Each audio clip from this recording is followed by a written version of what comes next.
Ginoong maanaa kaninyo ang santos nga Ebanghelyo sumala ni San Juan.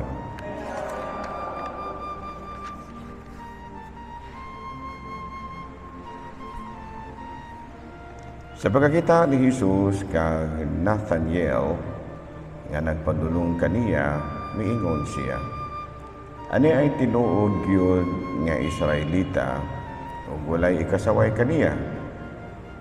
Nganong nakaila ka man kanako, nangutana si Nathaniel. Si Jesus mitubag, nakita ko ikaw dito ilalom sa kahoyng ehera sa wala kapatawgan ni Felipe. Si Nathaniel mitubag, magtutudlo, ikaw mo ang anak sa Dios, ikaw ang hari sa Israel. Si Jesus miingon, mituo ka ba tungod lang kay miingon ako kanimo nga nakita ko ikaw ilalom sa kahoyng ehera? Makakita ka ug mas kahibulungan pa kay niini. Ug miingon siya kanila, sutihan ko kamo, makita ninyo ang langit nga maabli ug ang mga anghel sa Dios nga magsakakanaog diha sa anak sa Dios. Mga igsoon ko diha ni Kristo ang Ebanghelyo sa Ginoo. So today we will be reflecting as a good morning na kanatong tanan, including those following us in the different media platforms, mga naa sa YouTube, na po sa kining Facebook and many others media platforms, social media platforms. So good morning. So today we are celebrating the feast of the three archangels, si Saint Michael, Saint Raphael, and Saint Gabriel. Saint Gabriel. So today we are celebrating the feast of these three. And of course, this feast is very popular, daghan kayo mga lungsod nga mao ni ang ilahang patron, mga anghel. And we all know nga ang mga anghel mao ni sila ang gitawag na messengers of God,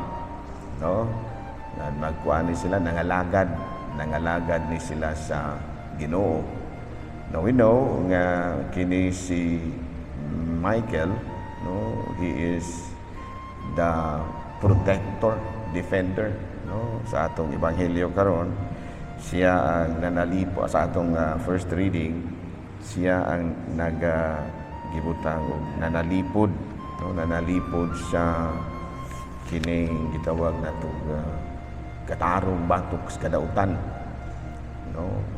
doon na mga dautan yun. So doon na manalipod po. Namuna nga one of the examples sa mga nga dunay manalipod sa katarong batok sa kadautan, maog yun kini si San Miguel. Unya si San Gabriel, he is also considered as the proclaimer. Siya ang nagdala sa mensahe sa Ginoo ngadto kang Mama Mary and many other messages na gipadala sa Ginoo ngadto sa iyang katawhan. And the third is Raphael. We all know in the Old Testament who is Saint Raphael, archangel. He is the healer, or he was, or he is, because up to now he is the healer. So tulo ni sila, kini si tulo ka mga anghel nga nagdala sa mensahe sa Dios, kini si San Miguel nga nahimong tig panalipod, si Gabriel nga mo itigdala sa mga mensahe, ug si Raphael nga maoy tig-ayo, the healer. So how can unsaon man nga makarelate kita sa atong kinabuhi nga kining mao tulo ka mga charisms or charisma sa mga anghel? Of course, kapag tigpanalipod, so kita lang sa atong kinabuhi, manalipod punta sa katarong batok sa kadautan. kita mo'y manalipod sa katarong batok sa kadautan. Dili kita mo'y dautan agi panalipdan sa mga batarong. We will try our best nga kita gitig panalipod sa katarong batok sa dautan. Kung dili kita mahimong dautan nga maoy gipanalipdan sa katarong. Klaro ba? We will try our best that we will also possess the kinibitang the charisms of the angels. And two is proclaimer of God's news. Doon na tayo nailhan nga himalikas, bakakon, insultador, tumo-tumo og istorya. Dili ang nahimo hinuon nga imbis proclaimer sila sa Ginoo, proclaimer naman hinuon sila sa panulahi. Ano man. Sige nga pamalikas, no nakadungog ko dunay manalabtan nga ingon ni ana. Nakadungog yung ko mismo sa iyahang pagpamalikas. Nya manalabtan siya. Manalabtan siya. She was supposed to be the proclaimer of God's words. Isus gigasige may no pamalikas. Nahimo manoon siyang proclaimers of the devil's hatred. Kasuko sa panulay. Murag na manoon mag-agi siyang baba. Na? Hindi nga angatan eh. Number 3, healer. No, maghatag og kaayuhan. Dili ka magdalag labad sa ulo sa uban, no? Kanabitaw imong pinulungan nga ang uban managdaot na lang. Magdaot na lang mas konsumisyon ng uban tungod sa na imong pagkabakakon, kanang imuhang pagka kana bang mga pulong ba nimong di mao. Ang uban manghilak na lamang tungod sa imong pinulungan nga di mao, no? Danguy-ngoy na lamang ni nawungay nang hilak mo higala nga murag di na gyud mao because of somebody nga nahimo nga tigdala og kasakit sa uban. Imbis nga tigdala og kaayuhan sa uban, nahimo naman hinuong tigdala og kasakit sa uban. So imbis nga angel of God ka, angel of the devil ka. No? Klaro ba? Nakadungog pa mo atong galing kay di mo mga rockers, no? Di mo mga rockers. Mga rockers pa mo. No, payos na ako kay rocker man gyud ko nga ako ang orientation, no, kay membro man kong banda sa una. Kuan man ko bahista unya tigkanta-kanta ko. So kaila kay ko ini mga banda. Naay banda nga gitawag og KISS. KISS. No? Yang ilahang mga naong ilang ipangpintalan. Mura sila og mga demonyo na tanahon. Ilang bang ipangpintalan ilang mga naong, no? Nya ang ilahang kanta, I was made for loving you. Ayan, no? I was made for loving you. Ang nagkanta ni ana KISS. Kapala mo kung sa meaning of KISS? KISS, Knights in Satan's Service. Pero mo dili halata. Kay nindot magkailang pangalan, KISS. Nga ang ilang kanta, I was born for loving you. Pero ang tinuod ay kahulugan sa ilahang ngalan nga grupo, KISS, Knights, no, KNIGHT, Knight. Dayong in Satan service. Mga sundalo nga nangalagad panulay. Ingon ni ana. So muna atong likayan. Now today we are celebrating the feast of the messengers of God, Saint Michael, Saint Gabriel, and Saint Raphael. And let us not forget the spiritual realities of this world, because their feasts reminded us of the spiritual realities of this world. That we are not only physical, but we are also spiritual. And let us not forget that we too have our spirits, that we should possess also the charisms of these 3 archangels and be truly a follower of God, followers of God. Ganyan na. So muna nga sa atong pagpadayon ni Santos nga misa. No, kinarabod yung mga panulay, di rabod yun mo ni mailhan. Di gyud ka kailain ni mga panulay. No? Kay may kay silang mutago-tago. Pareho ni Judas. Panulay maging dako to siya pero nakatago-tago gid siya. Nakakuyog-kuyog gid siya kang Hesus. Pero nilutaw gid niya po na iyang pagkapanulay. Iyang gibudhian si Hesus. Di nyo ka kabantay. So maupunta. No?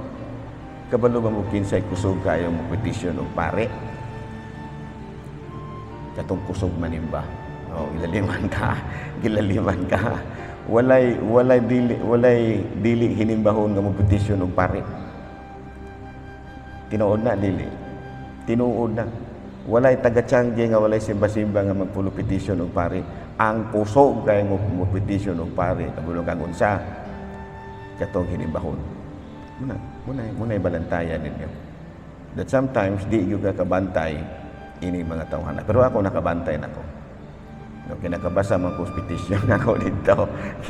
Gitan-aw man ako agay. Di ay ni. Wala na ako memorize. Pero ako orang maumanig na Milo nga di mo bayad. Bantog kang ni petition. Kaya dili man di ay sus yun yan na. Pero wala ra ko'y grudge against them. Wala ra ko'y grudge. Nga naman, amahan man ta. Amahan. Basta amahan, dili yung ka makig-away sa imong anak. Basta dahiran ng inyong anak o makig-away ninyo, basta ka ikaw, di nyo ka makig-away o anak. Klaro ba? Sa dahiran na sila sige away-away ni mo. Kaya anak mo na ni mo. Bitaw nang gitawag ko father, kaya anak naman, tamog yun, sa kung saon pa. No? So muna, nga di na ako makig-away. Makig-away mo, ako ragon, may problema na. Kakaon na magyapon ko katulos o kaadlaw. No? Magkakaon na magyapon ko katulos o kaadlaw. Pero, wala na problema na ako. Basta ako, wala na ko. Pero nakabalo ko. Nakabasa man ko sa, ipabasa mo ko ni Obispo. Akab, Senyor, na ay mga ni petition nga ipakuan ka. Ipa-retain ka. Niya po ni petition nga papahawao na ka. Hindi makakapop. Tak! Pero mas daghan dito ang ni petition niya i-retain. Dire, yan ay nidool na ako nga kuan pader. Balay-balay gyud pader. Naabot sa balay og papirma tong asawa ni Kuan. Kaya asawa ko no ni wala din ako exulting. Naabot gyud dito sa bahay-bahay pader. Nagdala-dala ining petisyon kay pahuwao na lagi kuno ka. Katong maning kabalo ang katuning hinimbahon pero mura nakabantay kamo na nga parehos tanhay no taga tanhay ha na may taga tanhay makabaloan no kay Facebook mo po ni sa tanhay kuno nindot kay ng pagdawat sa mga tao ni mo diha basta ma-assign ka bungga kayo bungga ng tanhay lupig mo kanang inyohang dinawatan og pare dire wala nas kumingking tanhay. Ang problema lang sa tanhay kay ug dili sila makagustos pare. Papahuwaon ka. Petisyonan dayon ka. Wala siya. Ang nagpetisyon pagod nimo, o di mga taga-tanay ha nagpaminaw mo ha. Nakadungog makabasa mo ini pero mura niya akong nadungog ambot og tinuon ba nagini. Pero nasa mong tanhay, ganoon is Ginoo. Wala ko petisyon dito. Pero daghan kayo ko ng mga pare nga maigo niya na nindot kayo mudawat pagsulod pero abtag mga pila ka tuig niya di na sila ganahan nimo na papahuwaon ka kaluoy Ginoo wala ko papahuwa ako may gibalhin simulan kaya nag-away no na problema gamay ako gipuli so ingon ni ana ha so unsa ganito ato karon nga kuan so tanhay ha basta nakadungog mo makadungog mo sa Facebook mura na yan akong nadungog wala ko na ma-experience myself pero maukuno na nahitabo nga pagdawat ninyo sa mga kining inyong mga pari nga ma-assign bungga kay mo pila ka litsyon yun ang iandam dayong abtag mga pila ka tuig ug di na mo maangay. Murabag si Jesus ba? Murabag si Jesus nga pag abot ni Jesus sa Jerusalem, singgit ang mga tao, Husana ang mga anak ni David, daigo na nagaanhi sa ngalan sa Ginoo, Husana. Abtag usa ka semana, ilansang siya sa krus. Ilansang sa krus. Tanawa ra. No, pero abot, Husana sa anak ni David. Husana ang nagaanhi. Sus, nagwarawara pa sa ilang mga lukay. After usa ka semana, duha ka semana, ilansang siya sa krus. Paita. Inana po may mga pare ba? No, usahay pag-abot na mo, sus na po, welcome, welcome. Napoy picture na mo, welcome. Amtag usa ka tuig, pinirmahay na dayon petisyon. Kit pahawaon pahawaon ka din na, no? So sa among meeting, na-brought up man na, dinari, isa jugos kamot. Para berdagay ninyo, kana bang i-evaluate ang pare, kaya doon ay mga petisyon, i-evaluate po dagway ninyo kinsa nang na-petisyon. Klaro? Ako silang giingnan, daghang ay mga pare. Ug kamirang mga pare, mo inyohang i-evaluate sa among performance. Kanang mga namirma ng petition na mo, i-evaluate po doon sa binuhatan na nas parokya. Okay, basin ag mga kawatana nga ng petisyon kay wala na makakawat. Naniga ang mga mata sa mga pare dito. Oh, yan. Pareho sa guna sa inyong silingan. Nga gisigi kag libak. Para ber ka maminaw o unsay gilibak ana niya. Tanawa sa nang silingana. Basig ag katunang kusog manghulam nga dili mo bayad.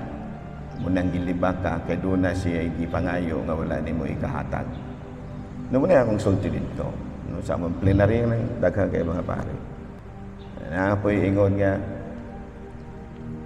nganong mo bunyag man kaog ag kanang kuan, walay kasalan ko. Naabot po na dito. Naabot po na dito kinsa dagay nag-complain na dito nganong mamunyag ko bisag walay kasal. Okay na pa mo na. Kung kami dito sa Ayungon, kung dili gani bunyaga na mo diri sa Katoliko kay walay kasal, adto na magpabunyag sa Aglipay. So unsa may mahitabo na mo diri sa Katoliko, mahurot og kabunyag sa Aglipay ning mga bata sa mga walay kasal. So pasagdahira ko ninyo, kung mukasal ko kay lahi ang sitwasyon sa Ayungon ug sa Tanhay. Tanhay walay Aglipay din ha. Ang protestante po hina kayo dili pareho sa Aglipay nga sugpod ba. So kung dili na ko nabunyagan o sa may mahitabuhan ng mga Aglipaya ang mga Katoliko ha, kaya manalagan man na dahil to speakas. Tinuod ron dili. No, dili. Tinuod na.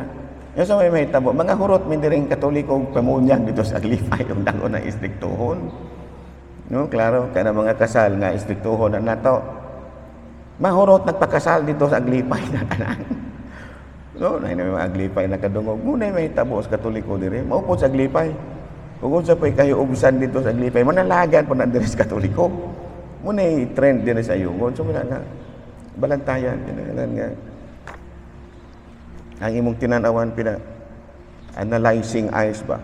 Pinaana, yun. Aron na dili ka. Dito sa Maaslom. Dito sa Maslo, bunyagan mo na pa rin, may kasal ng ginikanan na. Hay, may mayog ito ng pabunyag sa Aglipay. Mas malipay maganit ang ikapabunyag na. Nya ato na yung mga misyonero, gipangbangkaw na magani sila si San Pedro Kalungsod kaya namunyag dito sa kining Guam. Itong gipangbangkaw sila San Pedro Kalungsod kaya namunyag man dito. Nga dire na hinuon nga na nagpabunyag, gili na nun natubunyagan. Ano mo kung natubunyagan? Mas mayo magani kaya pabunyag na. So, yun yan ha. Klaro? Nasabtan ko? So, ingon yan ang atong style. Adjust na ba? Adjust ta. So, kana mga petition, okay na. Pamitisyon na mo din na. Kung nikuan pa, usa sa mga parokyano. Father, kanang na-petition ba? Ano naman di ay? nagplano daghan ang sila'y motiwasan mong project. Tiwasan ang atong project. 1 million ang kada usahan. Mao siguro. Tsaka na sige petition ko dahil nagplano daghan ang sila'y motiwasan mong project. Ay tiwasan ang project. Oo, na magkakikwarta din na.